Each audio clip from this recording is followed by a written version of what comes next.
देख रहे हैं आप फिट इंडिया के सुपर हिट बुलेटिन में आपका स्वागत है। मैं हूं श्रुतिका, आप सभी के साथ। गुड मॉर्निंग, नमस्कार। आपके साथ खबरों में मैं हूं साक्षी मिश्रा और देश दुनिया की खबरें लेकर एक बार फिर से आपके सामने हम हाजिर हैं। तो आपको बताएंगे देश और दुनिया का पूरा हाल, राजनीति की खबरें और मनोरंजन का भी हाल। इसी के साथ में बने रहिएगा हमारे साथ सुबह 9 बजे तक।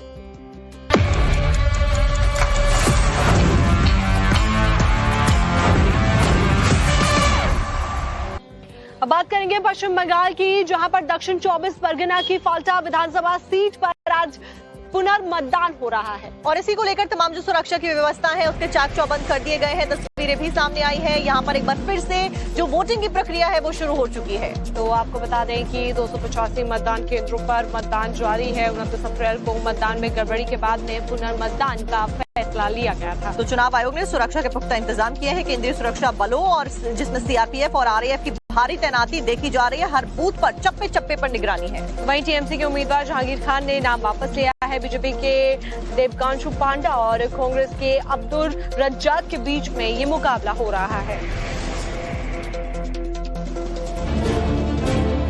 दक्षिण 24 परगना जिले की हाई प्रोफाइल फलता विधानसभा सीट पर आज पुनर्मतदान यानी रीपोलिंग शुरू हो चुकी है। सुबह के ठीक 7 बजे से सभी 285 मतदान केंद्रों पर कड़ी सुरक्षा के बीच मतदान जारी है। पिछले 29 अप्रैल को हुए मतदान में गड़बड़ी के बाद इस विधानसभा में दोबारा मतदान हो रहा है। अभिषेक बनर्जी की लोकसभा सीट के अंतर्गत आने वाली इस मुस्लिम बहुल सीट पर ईवीएम में बीजेपी के बटन पर टेप चिपका मिला था। इसके अलावा कोई और मतदान केंद्रों पर गड़बड़ी की खबरें आई थी, जिसके बाद चुनाव आयोग ने इस विधानसभा का मतदान कैंसिल कर दिया था। चुनाव आयोग ने इस बार सुरक्षा के ऐसे पुख्ता इंतजाम किए हैं कि परिंदा भी पर नहीं मार सकता। पूरे इलाके में केंद्रीय सुरक्षा बलों, सीआरपीएफ और आरएएफ की भारी तैनाती की गई है। हर बूथ पर चप्पे चप्पे की निगरानी की जा रही है। बड़ी बात यह भी है कि मतदान से ठीक पहले यानी 19 मई को टीएमसी के उम्मीदवार जहांगीर खान ने अपना नाम वापस ले लिया था, जिसने इस पूरे चुनाव के समीकरण को बेहद दिलचस्प और त्रिकोणीय से सीधा मुकाबला बना दिया था। अब मुख्य मुकाबला बीजेपी के देवांशु पांडा और कांग्रेस के अब्दुल रजाक मोल्ला के बीच है। वैसे माकपा के शंभुनाथ कुर्मी, निर्दलीय दी भाटी और निर्दलीय चंद्रकांत राय भी चुनावी मैदान में अपनी किस्मत आजमा रहे हैं। 24 मई को मतगणना होगी। पश्चिम बंगाल में कुर्बानी को लेकर सियासत बहुत ज्यादा तेज चल रही है। कारण ये है कि शुभेंदु अधिकारी की जो सरकार है उन्होंने कुर्बानी को लेकर कुछ गाइडलाइंस जारी कर दिए हैं, जिसमें पशुओं को लेकर खास करके अलग अलग चीजें मेंशन की गई हैं। और इन्हीं गाइडलाइंस को लेकर हुमायूं कबीर भड़क गए हैं और उनकी तरफ से चेतावनी भी दी जा रही है शुभेंदु सरकार को। क्या कुछ कह रहा है आपको बताते हैं इस रिपोर्ट में। पश्चिम बंगाल में बकरीद से पहले पशु वध और बलि को लेकर राज्य सरकार के जारी नए दिशा निर्देशों के बाद राजनीतिक बवाल हाई है। एजेयूपी के विधायक हुमायूं कबीर ने सरकार के इस कदम को एक विशेष समुदाय को निशाना बनाने वाला बताया है। हुमायूं कबीर का साफ शब्दों में कहना है कि संविधान का सम्मान करना चाहिए, लेकिन कुर्बानी होगी, गाय की भी होगी, बकरे की भी होगी और ऊंट की भी होगी। कुर्बानी के लिए जो पशु जायज हैं, उनकी कुर्बानी होगी। उन्होंने बीजेपी सरकार को चेतावनी दी है कि शुभेंदु अधिकारी आग से मत खेलिए। अगर वो कुर्बानी पर रोक लगाने की कोशिश करते हैं तो इससे उनके लिए ही मुश्किलें खड़ी होंगी। मुस्लिम समुदाय किसी भी हाल में कुर्बानी के मामले में कोई समझौता नहीं करेगा। देखिए, आइन तो सम्मान करना चाहिए, लेकिन कुर्बानी होगा, गाय का भी होगा, बकरी भी होगा, ऊंट भी होगा। वो सारे जो पशु है कुर्बानी के लिए जो जायज है, जो कुरान में जो लिखा हुआ है वो होगा। उधर फुरफुरा शरीफ के पीरजादा मौलाना अबू तोहा सिद्दीकी ने मुस्लिमों से खास अपील की है। उन्होंने मुस्लिम समुदाय से गाय की जगह बकरी और भेड़ की कुर्बानी देने की अपील की। देखिए, कोर्ट का राय ऐसा नहीं बोला कि नहीं होने नहीं है। 14 साल के 1950 का एक्ट है, उसको 2018 में भी उसके ऊपर तो सबको ही मानना पड़ेगा। लेकिन हम और हमारा बंगाल का जो चीफ मिनिस्टर है उनको रिक्वेस्ट की है, आर्टिकल 12 सेक्शन 12 में बोला गया है कि अगर सरकार चाहेगा तो इसको रिलीज कर सकते हैं रिलीजियस पर्पस, रिसर्च पर्पस और हेल्थ पर्पस में। जैसे हम लोग देख रहे हैं कि रिलीजियस पर्पस सही होगा। फिर दूसरा बात क्या है, जहाँ पे गो पालते हैं ज़्यादा से ज़्यादा नॉन मुस्लिम है हिंदू समाज के, वो फिनेंशियल का अभी लोग का खराब हो रहा है, इसीलिए हम लेटर किए हैं चीफ मिनिस्टर को। उधर बंगाल के मंत्री अग्निमित्रा पॉल का कहना है कि बंगाल में अब कानून का राज है और जो भी होगा वो नियमों के मुताबिक ही होगा। गौ माता का एक पर्टिकुलर एज ऑफ 14 और उसके बाद अगर उसको मारना है तो उनका सर्टिफिकेट लगेगा। ये नियम है। ये अलग बात है कि पिछला सरकार वो नियम को लागू नहीं किया, कोई भी नियम लागू नहीं हुआ, संविधान को ही माना नहीं अगला सरकार, हमारे भारतीय न्याय संहिता को अप्लाई नहीं किया गया, सारे भारत में आ गया है। और ममता बनर्जी सोच रहे कि बंगाल भारत के अंदर नहीं है, पश्चिम बांग्लादेश बनाने का क्या कुछ प्लान था क्या? 27 मई को बकरीद से पहले सरकार के नोटिस से सियासी हड़कंप है। अभी बकरीद में समय है, लेकिन जैसे जैसे त्योहार करीब आएगा अभी और राजनीतिक माहौल गरमाएगा।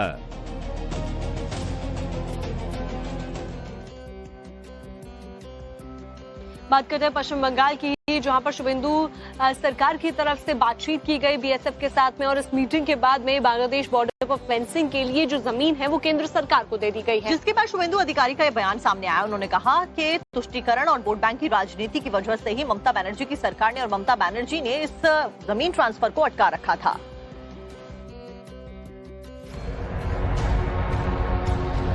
पश्चिम बंगाल में घुसपैठ रोकने के लिए बंगाल सरकार ने बड़ा फैसला लिया है। सीएम शुभेंदु अधिकारी ने भारत और बांग्लादेश बॉर्डर इलाके में बाड़ लगाने के लिए 43 एकड़ जमीन बीएसएफ को सौंप दी है। 2200 किलोमीटर के बॉर्डर में से 1600 किलोमीटर पर बाड़ लगाई जा चुकी है। पिछली सरकार की वजह से 550 किलोमीटर का हिस्सा खुला रह गया था। हमारी सरकार ने ये दे दिया है, इससे फेंसिंग भी बनेगा। आज लगभग 27 किलोमीटर लंबा जमीन बीएसएफ को हस्तांतर किया गया आदरणीय मुख्यमंत्री जी की तरफ से, और फेंसिंग बन जाएगा और पश्चिम बंगाल और भारत ज्यादा सुरक्षित होगा। भारत बांग्लादेश के साथ 4097 किलोमीटर लंबा बॉर्डर शेयर करता है। केंद्रीय गृह मंत्रालय के अनुसार लगभग 3240 किलोमीटर की सीमा पर बाड़ लगाई जा चुकी है और लगभग 850 किलोमीटर, जिसमें 175 किलोमीटर का दुर्गम भूभाग भी शामिल है, इस पर बाढ़ बंदी होना बाकी है। पूर्ववर्ती तृणमूल कांग्रेस सरकार पर निशाना साधते हुए शुभेंदु ने आरोप लगाया कि वोट बैंक की राजनीति और तुष्टीकरण की नीतियों के कारण ममता दीदी सीमावर्ती बुनियादी ढांचे पर सहयोग करने में पूरी तरह विफल रहीं। इसके साथ ही उन्होंने कहा कि सीएए के दायरे में न आने वाले लोगों को घुसपैठिया माना जाएगा। राज्य पुलिस उन्हें गिरफ्तार कर बीएसएफ के हवाले कर देगी। इस वक्त की सबसे बड़ी खबर आपको बता देते हैं, सेवा तीर्थ में मंत्री परिषद की बैठक आज होने जा रही है। तो सभी मंत्रालयों के बड़े मंत्री मौजूद रहने वाले प्रधानमंत्री नरेंद्र मोदी ने ये बैठक बुलाई है, और अहम बात यह कि मिडिल ईस्ट संकट की वजह से भारत के ऊपर पड़ते इंपैक्ट के ऊपर चर्चा की जानी है। तो आपको बता दें कि 5 बजे इस मीटिंग की अध्यक्षता प्रधानमंत्री नरेंद्र मोदी खुद करने जा रहे हैं। साथ ही प्रधानमंत्री नरेंद्र मोदी दिल्ली पहुंचने वाले हैं अपने 5 देशों की यात्रा के बाद में।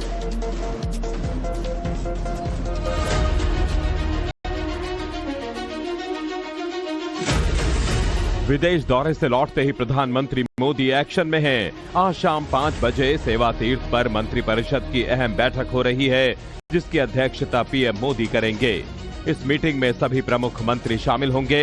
बैठक में विभिन्न मंत्रालयों और विभागों के कामकाज, हाल के फैसलों और उनके प्रभावों की विस्तृत समीक्षा होगी। इसके साथ ही सरकारी योजनाओं और नीतियों के क्रियान्वयन की प्रगति का आकलन भी होगा। बैठक के दौरान आने वाले महीनों के लिए शासन की प्राथमिकताएं तय करने और सुधारों की दिशा तय करने पर भी जोर रहेगा। राजनीतिक रूप से भी ये बैठक काफी अहम मानी जा रही है, क्योंकि कैबिनेट में संभावित फेरबदल को लेकर अटकलें तेज हैं। फिलहाल मंत्रिमंडल में 72 सदस्य हैं, जबकि अधिकतम 81 मंत्री बनाए जा सकते हैं। ऐसे में जहां कुछ नए चेहरों को मौका मिलने की संभावना है, वहीं प्रदर्शन के आधार पर कुछ मौजूदा मंत्रियों को हटाए जाने की भी चर्चा है। इसके अलावा पश्चिम एशिया संकट के चलते वैश्विक स्तर पर बढ़ती ऊर्जा कीमतों, सप्लाई चेन और व्यापार पर पड़ने वाले असर का भी भारत की अर्थव्यवस्था पर प्रभाव आंकने की संभावना है, जिससे जुड़े मुद्दे भी बैठक के एजेंडे में शामिल हो सकते हैं। अब कांग्रेस नेता राहुल गांधी ने प्रधानमंत्री नरेंद्र मोदी और गृह मंत्री अमित शाह को लेकर एक विवादित बयान दे दिया है। और ऐसे में अब बीजेपी नेताओं की तरफ से राहुल गांधी के खिलाफ शिकायत भी दर्ज कराई गई है। क्या है पूरा मामला, आपको दिखाते हैं इस रिपोर्ट में। लोकतांत्रिक देश में चुनाव में जीत हार ही किसी नेता पार्टी की सफलता और उसकी नीतियों पर जनता की मोहर मानी जाती है। यही वो थर्मामीटर है जिससे उसकी लोकप्रियता मापी जाती है। लेकिन राहुल गांधी चुनाव दर चुनाव मात खा रहे हैं, यानी जनता उन्हें खारिज कर रही है। ऐसे में अब वो पीएम मोदी पर पर्सनल अटैक कर रहे हैं। राहुल गांधी बुधवार को रायबरेली में थे, जहां उन्होंने फिर वही पुराना राग अलापा कि पीएम मोदी संविधान पर हमला कर रहे हैं। लेकिन इसके बाद उन्होंने पीएम मोदी और गृह मंत्री अमित शाह को गद्दार कह दिया। पहले सुनिए राहुल गांधी ने क्या कहा। तो जो संविधान पर आक्रमण करता है, जो संविधान को नष्ट करता है, उसको आप क्या कहोगे? उसको क्या कहोगे? गद्दार कहोगे। इसीलिए मैंने खुल के कहा है कि नरेंद्र मोदी, अमित शाह संविधान पर आक्रमण कर रहे हैं। उन्होंने देश का धन अदानी अंबानी को बांटा, उन्होंने देश की संस्थाओं को खत्म किया, उन्होंने वोट चोरी करवाई, इलेक्शन कमीशन को दबाया, जुडिशरी पर दबाव डाला। आरएसएस के लोग सुन लो, आपने कहा कि मुझे माफी मांगनी चाहिए, मैं कभी माफी नहीं मांगूंगा, फिर बोलूंगा। अमित शाह और नरेंद्र मोदी गद्दार हैं क्योंकि उन्होंने कॉन्स्टिट्यूशन पर आक्रमण किया है। सुन लो अच्छी तरह, मैं तुम लोगों से नहीं डरता हूं। अब प्रधानमंत्री नरेंद्र मोदी और गृह मंत्री अमित शाह को गद्दार कहे जाने पर राहुल गांधी के खिलाफ शिकायत दर्ज हुई है। भारतीय जनता युवा मोर्चा के प्रवक्ता अभिषेक दुबे ने तिगड़ी थाने में राहुल गांधी के खिलाफ शिकायत दर्ज कराई है। राहुल अपने बड़बोलेपन से एक बार फिर मुसीबत में फंसते नजर आ रहे हैं। प्रधानमंत्री नरेंद्र मोदी कई देशों के सफल दौरे के बाद में बीती रात भारत के लिए रवाना हुए। लेकिन इस बीच जब वो इटली पहुंच रहे थे तो उन्होंने एक मोन्टाज जारी किया था। अब ये वीडियो मोन्टाज कैसे चर्चाओं में बना हुआ है, आपको दिखाते हैं पूरी खबर।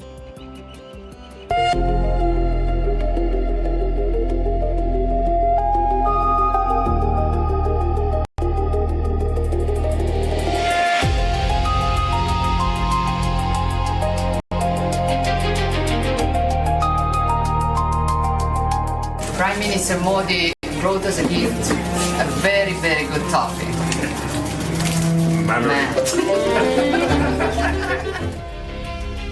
प्रधानमंत्री नरेंद्र मोदी और जॉर्जिया मेलोनी का ये वीडियो सोशल मीडिया के अलग अलग प्लेटफॉर्म्स पर 138 मिलियन यानी 13 करोड़ 80 लाख से ज्यादा बार देखा जा चुका है। सिर्फ इंस्टाग्राम पर ही वीडियो को 120 मिलियन से ज्यादा बार देखा गया है। Prime Minister Modi brought us a gift, a very, very good topic.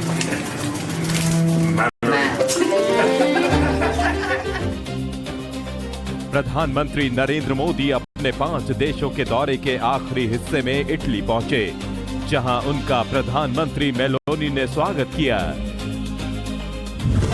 My friend, how are you? Nice to see you.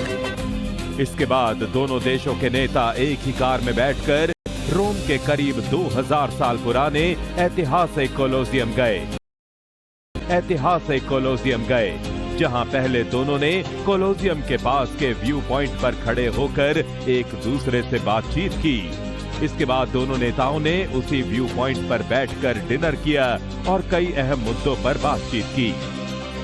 Dinner के बाद प्रधानमंत्री मोदी और मेलोनी एक साथ कार में बैठकर कोलोसियम के अंदर तक पहुंचे। इस दौरान मेलोनी ने पीएम मोदी के साथ सेल्फी भी ली। जानकारी के लिए बता दें कि कोलोसियम दरअसल रोमन एम्पायर के समय का स्टेडियम था, जहां प्राचीन रोम में ग्लैडिएटरों की लड़ाइयां जानवरों के मुकाबले होते थे। दौरे के आखिरी हिस्से में दोनों नेताओं ने एक जॉइंट प्रेस कॉन्फ्रेंस को भी संबोधित किया, लेकिन इस दौरान इटली की पीएम जॉर्जिया मेलोनी के मुंह से हिंदी सुनकर पूरी दुनिया चौंक उठी। There is an Indian word which states that very well, which is parishram. Parishram, which means hard work, constant commitment, fatigue, a word which I know is very often used in India. And it is often used in a very popular way of saying, parishram hi safalta ki kunjiai. Which means tough work is the key to success, and we are used to build our relations in this way, with a hard work. Bharat के लिए रवाना होने से पहले प्रधानमंत्री मोदी को UN की food और एग्रीकल्चरल संस्था यानी FAO ने साल 2026 के प्रतिष्ठित एग्रीकोला मेडल से नवाजा, जो कि FAO की तरफ से दिया जाने वाला सर्वोच्च सम्मान है। ये सम्मान वैश्विक स्तर पर कृषि और खाद्य सुरक्षा के क्षेत्र में अभूतपूर्व बदलाव लाने वाले नेताओं को दिया जाता है। एग्रीकोला मेडल से सम्मानित करने के लिए मैं FAO के डायरेक्टर जनरल का हृदय से आभार व्यक्त करता हूँ। यह केवल मेरा सम्मान नहीं है, यह भारत की उस अटूट प्रतिबद्धता का भी सम्मान है जिसके केंद्र में मानव कल्याण, खाद्य सुरक्षा और सस्टेनेबल डेवलपमेंट है। मैं इस मेडल को अत्यंत विनम्रता के साथ भारत के अन्नदाताओं को यह मेडल समर्पित करता हूं।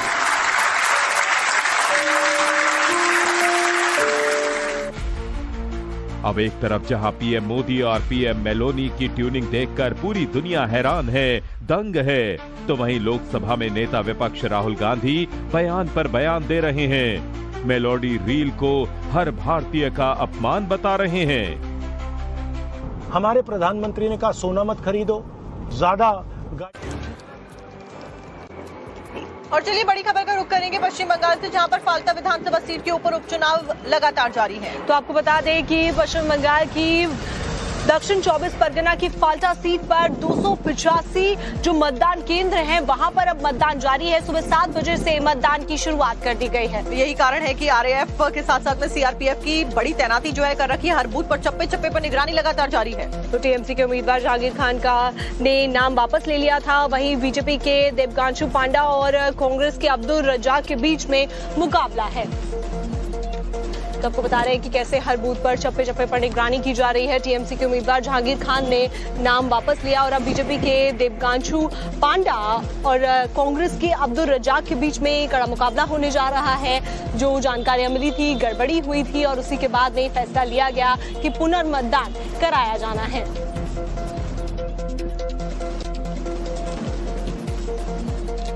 तो आप देखिए हर बूथ पर चप्पे चप्पे पर जो निगरानी है वो की जा रही है। आपको ग्राउंड से तस्वीरें भी दिखाएंगे, लेकिन उससे पहले आपको बता दें कि 29 अप्रैल को जो मतदान हुआ था उसमें गड़बड़ी की खबरें मिली थी और उसी के बाद में अब फिलहाल पुनर्मतदान का फैसला लिया गया और आज पुनर्मतदान हो भी रहा है। चुनाव आयोग ने सुरक्षा के पुख्ता इंतजाम खास करके किए हैं ताकि किसी भी तरीके की कोई गड़बड़ी या किसी भी तरीके की कोई खलल जो है चुनावी प्रक्रिया में कोई न डाल पाए।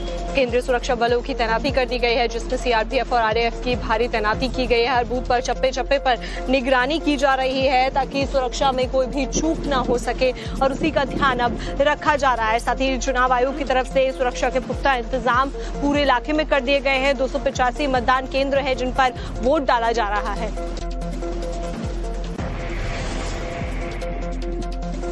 तो अब देखिए TMC की तरफ से जहांगीर खान के नाम को वापस ले लिया गया था। बीजेपी के देवांशु पांडा और कांग्रेस की तरफ से अब्दुल रज्जाक के बीच में अभी मुकाबला होने वाला है। ऐसे में कड़ी टक्कर जो है कांग्रेस और बीजेपी के बीच में है। कौन जीतता है ये देखना महत्वपूर्ण होगा। और इसी खबर के ऊपर हमारे साथ में हृदिता, हमारी सहयोगी हमारे साथ में लाइव जुड़ गई हैं, जहां पर चुनाव हो रहे हैं। वहीं से हृदिता एक बार तस्वीरें दिखाइए और क्या कुछ माहौल है वो भी बताइए। एकदम जैसे कि आप देख सकते हैं कि आज फॉल्टा में बहुत शांतिपूर्ण तरीके से रीपोलिंग हो रहा है। ये जो रीपोलिंग इधर से इंसिडेंट्स नोट किए गए थे 29 तारीख को जो कि है सेकेंड फेज ऑफ पोलिंग चल रहा था, उस दिन इतर की व्यवहार, ईवीएम मशीन के साथ टैंपरिंग और उसके बाद बैंडेज ये सब यूज करके ईवीएम टैंपरिंग का जो एलिगेशंस आया था वो आज सुबह से इधर नजर में नहीं आ रहे। लोग इधर काफी शांतिपूर्ण तरीके से वोट कर रहे हैं।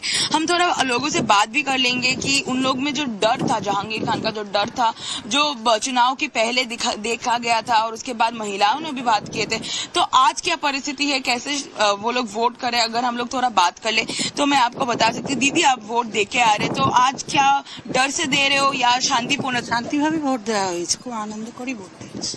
तो आज ईवीएम मशीन भी एकदम ठीक है? एकदम ओके। तो जैसे कि आप सुन सकते हो, मैं और भी लोगों से इधर बात करूंगी। दादा, आज आप इधर वोट दे के अभी निकल रहे हो, तो डर से वोट हुआ है या शांतिपूर्ण तरीके से? नहीं, कोई डर नहीं है। हम लोग यहाँ ये वाला बूथ पे पहले भी जो वोट हुआ था 29 तारीख को, उस टाइम पे भी हम लोग का कोई डर नहीं था ये बूथ पे।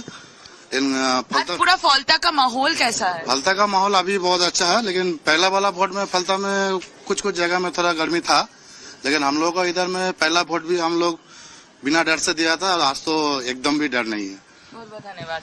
सो यू कैन हियर, तो आप जैसे कि सुन सकते हैं कि लोग इधर जो बोल रहे हैं कि कोई डर का माहौल नहीं है। पहले वाले चुनाव के दिन, मतलब जो सेकंड फेज ऑफ इलेक्शन जो पहली बार फॉल्टा में हुआ था, उधर थोड़ा गर्मी थी बहुत से सारी जगह पे आज एकदम शांति से वोट हुआ है। कोई मशीन के साथ टैंपरिंग नहीं है, कोई डर नहीं है लोगों में, तो लोग बहुत अच्छे तरीके से इधर वोट करें। इधर जो हम लोग अभी दक्षिण 24 परगना के फॉल्टा से जैसे सुनाई में आ रहे हैं लोगों से बात करने के बाद। बिल्कुल रिदिता, और जिस तरीके की आप तस्वीरें दिखा रही हैं उससे लोग खुलकर वोट करने के लिए सामने आ रहे हैं, जो कि एक हेल्दी डेमोक्रेसी की निशानी होता है। बहुत बहुत शुक्रिया इस पूरी जानकारी के लिए। और इसी के साथ में चलिए अब खबरों में आगे बढ़ने का वक्त हो गया। बात कर लेते हैं फ्यूल क्राइसिस की। बिल्कुल, और आपको बता दें कि अमेरिका और ईरान के बीच में भले ही सीज फायर लागू है, लेकिन जो संकट है तेल के ऊपर वो गहराता जा रहा है। ऐसे में अब इस संकट की जो आंच है वो भारत तक महसूस की जा सकती है। यही कारण है कि जो फ्यूल प्राइसेस हैं भारत में बढ़ने लगे हैं। फ्यूल को लेकर क्या कुछ बड़ी अपडेट्स हैं, आपको दिखाते हैं रिपोर्ट में। अमेरिका और ईरान के बीच जारी तनातनी की वजह से दुनिया भर में तेल संकट जारी है और इसका असर भारत में भी देखने को मिल रहा है। पंजाब में तो पेट्रोल और डीजल की किल्लत अब खुलकर सामने आने लगी है और इसका खुलासा खुद पंजाब की पेट्रोल पंप डीलर्स एसोसिएशन ने किया है। दरअसल Punjab petrol pump dealer association ने मुख्य सचिव को पत्र लिखा है, जिसमें एसोसिएशन ने पंजाब सरकार से हस्तक्षेप करने और तेल कंपनियों को तेल की पूरी सप्लाई सुनिश्चित करवाने की अपील की। एसोसिएशन के मुताबिक पंजाब में पेट्रोल पंपों पर पेट्रोल और डीजल की सप्लाई में कमी आई है, जिससे दिक्कत आ रही है। वहीं एचपीसीएल यानी हिंदुस्तान पेट्रोलियम कॉर्पोरेशन लिमिटेड ने फ्यूल शॉर्टेज की खबरों को महज अफवाह बताया है। एचपीसीएल ने एक्स पर पोस्ट के जरिए दावा किया कि इस तरह की सभी खबरें भ्रामक और ये वास्तविक स्थिति को नहीं दर्शाती हैं। फ्यूल क्राइसिस की वजह लगातार पेट्रोल, डीजल और सीएनजी के दाम बढ़े हैं और इसी के मद्देनजर दिल्ली एनसीआर में ऑटो टैक्सी यूनियन ने चक्का जाम हड़ताल का ऐलान किया है। जानकारी के मुताबिक किराया बढ़ोतरी और ईसीसी शुल्क को लेकर ये प्रदर्शन आज से शुरू होगा और 23 मई तक जारी रहेगा।